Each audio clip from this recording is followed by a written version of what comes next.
আমি সালাউদ্দিন আহমদ, স্বরাষ্ট্রমন্ত্রী, প্রস্তাব করছি যে জুয়া প্রতিরোধ বিল 2026 পরীক্ষাপূর্বক রিপোর্ট প্রদানের জন্য আইন, বিচার ও সংসদ বিষয়ক মন্ত্রণালয় সম্পর্কিত স্থায়ী কমিটিতে প্রেরণ করা হোক এবং 5 বৈঠক দিবসের মধ্যে রিপোর্ট প্রদান করার জন্য অনুরোধ করছি মাননীয় স্পিকার।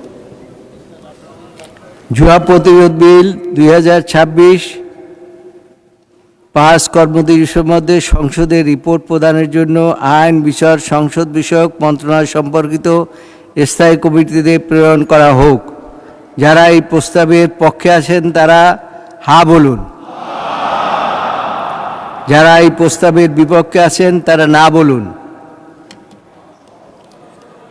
আমার মনে হয় হা জয়যুক্ত হয়েছে, হা জয়যুক্ত হয়েছে, হা জয়যুক্ত হয়েছে।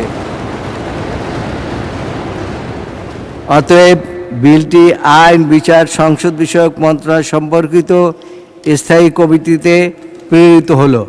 আইন, বিচার, সংসদ বিষয়ক মন্ত্রণালয় সম্পর্কিত স্থায়ী কমিটিতে প্রেরিত হয়েছে এবং এটা সর্বসম্মতিক্রমে পাশ হলো।